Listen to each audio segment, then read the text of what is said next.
प्रिय विद्यार्थियों, मैं गुरमीत सिंह, सह आचार्य हिंदी विभाग, राजकीय महाविद्यालय बूंदी।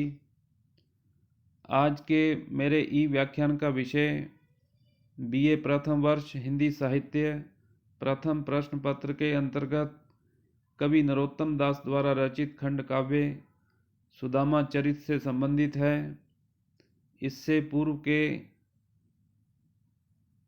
16 व्याख्यानों में हमने इस खंड काव्य के कुल 81 पदों की व्याख्या कर चुके हैं। यह इस खंड काव्य का 17वां व्याख्यान है, जिसमें हम पद संख्या 82 से लेकर 94 तक अर्थात कुल 13 पदों की व्याख्या करेंगे। सबसे पहले हम पद संख्या 82 का वाचन करते हैं। ठाडी हुए पंडाइन कहत मंजू भाइन सो, प्यारे परों पाइन त्योहारो ही जू घर है। आए चली हरों श्रम कीनो, तुम भूरी दुख दारिद गुमायो, यों हंसत गहियो करु है। रिद्धि सिद्धि दासी कर दीनी अविनाशी कृष्ण, पूरन प्रकाशी कामधेनु कोटि वरु है। चलो पति भूलो मति, तुम्हें दीनी जदुपति, संपत्ति सो लीजिए समेत सुरतरु है। पद संख्या ये 82 है। प्रस्तुत पंक्तियां नरोत्तम दास जी के सुदामा चरित की हैं। आभूषणों से युक्त ब्राह्मणी को न पहचानने के कारण सुदामा परेशान से थे। ब्राह्मणी ने सुदामा को विश्वास दिलाने का जो प्रयत्न किया है, कवि ने उसी का यहाँ पर उल्लेख किया है। खड़ी उस पंडिताइन ने अच्छी भावना से सुदामा को विश्वास दिलाने के लिए कहा कि हे प्रिय, ठाडी हुए पंडाइन कहत मंजू भाइन सो। मंजू भाइन कहते हैं अच्छी भावना के साथ। सुदामा से कहा कि हे प्रिय, प्यारे परों पाइन त्योहारो ही जू घर है। हे प्रिय, मैं आपके पैर पड़ती हूँ, आप यह जान लो कि यही आपका घर है। आए चली हरों श्रम कीनो, तुम भूरी दुख दारिद गमायो, यों हंसत गहियो करु है।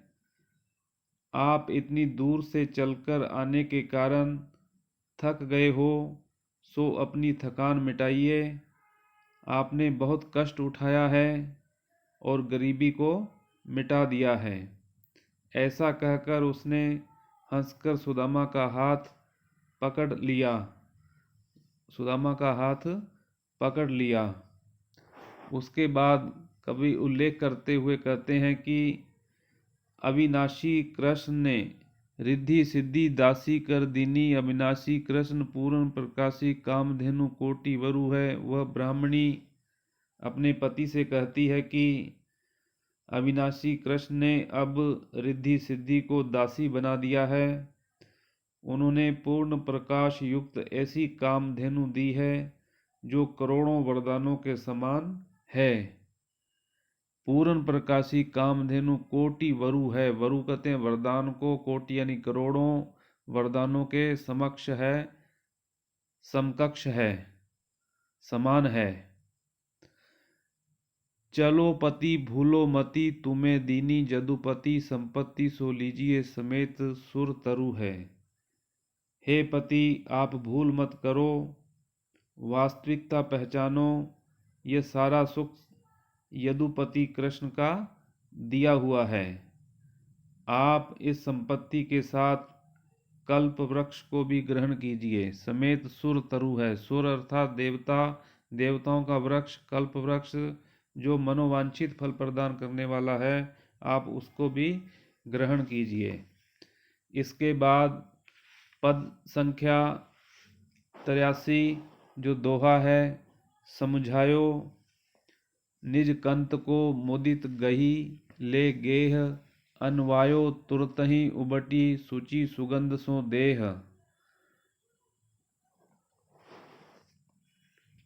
ये पंक्तियां नरोत्तम दास के सुदामा चरित से ली गई हैं। ब्राह्मणी ने पहचान पा रहे परेशान सुदामा को समझाया कि यह सारा परिवर्तन कृष्ण द्वारा किया गया है। यही आपका घर है, मैं ही आपकी पत्नी हूँ। वह उन्हें घर ले गई। इसी क्रम में यहाँ पर कवि के द्वारा वर्णन किया गया है। समझायो निज कंत को, अपने स्वामी को उन्होंने अच्छी तरह से समझाया। ब्राह्मणी सुदामा की पत्नी ने मुदित गई ले गह, अत्यंत प्रसन्नता के साथ मुदित गई ले गह सुदामा की पत्नी ने अपने स्वामी सुदामा को समझाया, वास्तविकता से अवगत कराया और वह प्रसन्न होती हुई घर ले गई उन्हें। अनवायो तुरत ही उबटी, उसने उबटन कर उन्हें स्नान कराया। शुचि सुगंध सो देह, उनके शरीर पर सुगंधित पदार्थ लगाया। 84वां पद है।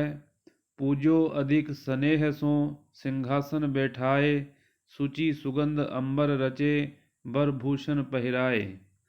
सुदामा को सिंहासन पर बिठाकर उनकी स्नेह पूर्वक पूजा की, पवित्र सुगंधित वस्त्र पहनाए और सुंदर आभूषण धारण कराए। शीतल जल अचवाए के, पान दान धरी पान। धर्यो आए आगे तुरत, छवि रवि प्रभा समान। ये 85वां दोहा है। उसके बाद शीतल जल का आचमन कराकर, पान दान में पान रखकर उसे सुदामा के आगे रखा। उस पानदान की शोभा, धर्यो आए आगे तुरत, छवि रवि प्रभा समान। उस पानदान की शोभा चमक सूर्य की चमक के समान थी। रवि प्रभा कहते हैं किरण को, रवि अर्थात सूर्य की किरण के वह समान चमक रही थी। करही चौर चहु औरते, रंभादिक सब नारी। पतिव्रता अति प्रेम सो, ठाडी करे ब्यारी। ये 86वां पद है, दोहा है, जिसमें सुदामा की वह पतिव्रता पत्नी सुबुद्धि भी प्रेम पूर्वक हवा कर रही थी। इसके अतिरिक्त रंभा आदि नारियां सुदामा के चारों ओर खड़ी होकर चंवर ढुला रही थीं, अर्थात समस्त दासियां वहां पर उपस्थित थीं और सुदामा की सेवा शुश्रूषा कर रही थी।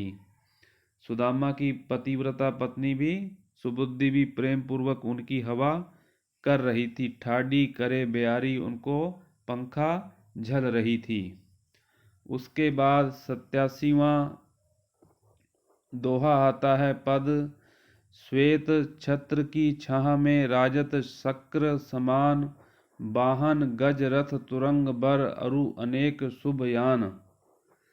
सुदामा श्वेत रंग के छत्र के नीचे, श्वेत छत्र की छाह में, राजत, राजत कहते हैं सुशोभित होने को, शक्र समान, श्वेत रंग के छत्र के नीचे ऐसे शोभायमान थे जैसे इंद्र हों। शक्र, शक्र इंद्र को कहा जाता है। इंद्र के समान शोभायमान हो रहे थे, लग रहे थे। वाहन गज रथ तुरंग बर, अनेक अरु अनेक शुभ जान। सुबुद्धि ने कहा कि कामधेनु सुरतरु सहित दीनी, श्री बलबीर जानी परी। गुरुबंद हरि हरि लीनी सब पीर। यह 88वां पद है। उसके बाद सुबुद्धि ने कहा कि गुरु भाई की पीड़ा को पहचान कर भगवान ने उस पीड़ा को दूर कर दिया है।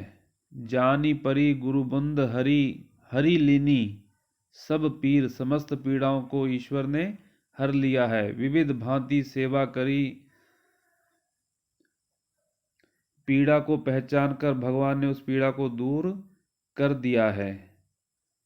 इसके पहले उन्होंने कहा था कि उन्होंने हाथी, रथ, घोड़े और अनेक प्रकार के सुंदर वाहन, कामधेनु तला तथा कल्प वृक्ष आदि भी दिए हैं। शुभ जान, यहाँ सुबुद्धि द्वारा की गई सुदामा की सेवा तथा कृष्ण द्वारा की गई कृपा का वर्णन है। उसके बाद 89वां पद आता है। विविध भांति सेवा करी, सुधा पियायो बाम। अति विनीत मृदु वचन कही सब पूरो मन काम। विविध भांति अनेक तरह से प्रस्तुत पंक्तियां नरोत्तम दास के खंड काव्य सुदामा चरित से ली गई हैं। सुबुद्धि ने द्वारका से आए हुए सुदामा का स्वागत किया और कहा कि यह सारी संपदा भगवान कृष्ण की दी हुई है। इसी क्रम में यह वर्णन है जो नेवासीमा पद है। विविध भांति सेवा करी। सुबुद्धि ने सुदामा की बहुत प्रकार से सेवा की और अमृत पान कराया। सुधा अमृत को कहते हैं। सुधा पियायो बाम वामा को कहते हैं बाएं बैठने वाली, अर्थात उनकी पत्नी सुबुद्धि स्त्री।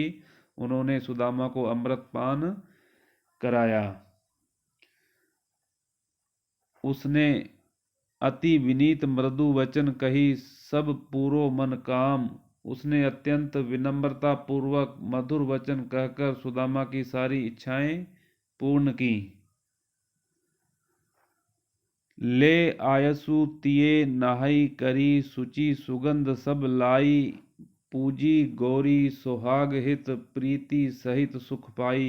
90 पद संख्या जो 90 है उसमें कवि नरोत्तम दास ने कहा है कि इसके उपरांत पति की आज्ञा लेकर ले आयुषी तिये उनकी पत्नी नहाई करी आज्ञा लेकर स्नान कर पवित्र सुगंधित वस्तुएं लेकर सुहाग के लिए सुबुद्धि ने प्रेम और सुख का अनुभव करते हुए गौरी की पूजा की। पूजी गौरी सुहाग हित प्रीत सहित सुख पाई। गौरी की पूजा की। उसके बाद पद संख्या 91 षटरस 4 प्रकार के भोजन रचे बनाए। कंचन थार मंगाए के तामे धर्यो रचाए। 6 प्रकार के व्यंजन अर्थात अत्यंत स्वादिष्ट व्यंजन 6 प्रकार के व्यंजन भोजन के लिए बनाए और उन्हें मंगवाए गए। सोने के थालों में अच्छी तरह रखा। षटरस 4 प्रकार के भोजन रचे बनाए। कंचन थाल सोने के थाल में मंगा के उसमें उनको रखा उस भोजन को। चंदन चौकी डारी के दासी परम सुजानी। रतन जटित भाजन कनक भरी गंगा जल आनी। चंदन चौकी समझदार दासी ने सोने चंदन की चौकी रखकर रत्नों से जड़े हुए सोने के पात्र में गंगा जल लाकर रखा। रत्न जटित भाजन कनक भाजन बर्तनों को कहते हैं कनक सोने के थे वो भी भरी गंगा जल आनी गंगा के जल को से भरकर वहां पर लाकर रख दिया। कूजा कंचन रतन जुत सुचि सुगंध जल पूरी। रक्षा धान समेत सो जल प्रकाश भरपूरी। 93वां पद है यह दोहा है। इसमें रत्न युक्त सोने के घड़े में पवित्र सुगंधित जल भरा और ढकने के वस्त्र से उसे ढक दिया। भरा हुआ जल चमक रहा था। भरा हुआ जल चमक रहा था। रत्नों से जड़ा हुआ सोने का पीढ़ा भोजन झीमने के लिए के काम के लिए लाया गया। रत्न जटित पीढ़ा कनक जो पीढ़ा बैठने के लिए सुदामा के लिए भोजन करने के लिए लाया गया वो भी रत्नों से जड़ा हुआ था और सोने का बना हुआ था। पीढ़ा जो छोटी बैठने की होती है पट्टी पीढ़ा कहते हैं उसको। धर्यो जो बैठन काम बैठने के लिए वहां पर रखा गया। मरकत मनी चौकी धरी कछुक दूरी छवि धाम। कुछ दूरी पर मरकत मणि की चौकी रख दी जो बहुत ही सुंदर प्रतीत हो रही थी सुंदर दिखाई दे रही थी। तो इन प्रस्तुत दोहों में पदों में कवि नरोत्तम दास ने उस समय का उल्लेख किया है जब सुदामा वापस अपने गृह नगर सुदामा नगर आते हैं और उनकी किस प्रकार से खातिरदारी होती है, किस प्रकार से उनकी सेवा शुश्रूषा होती है, जिस प्रकार से उनका आदर सत्कार मथुरा में हुआ था, ब्रज में हुआ था, उसी प्रकार यहाँ भी उनका किस प्रकार से आदर सत्कार किया जाता है। विशेष रूप से इसमें सुदामा को भोजन कराने के समय जो पात्र और सामान काम में लिए गए, उनका सौंदर्य स्पष्ट करने के लिए कवि ने खूब कल्पना से काम लिया है। कवि ने सांस्कृत परंपराओं को ध्यान में रखकर वर्णन किया है।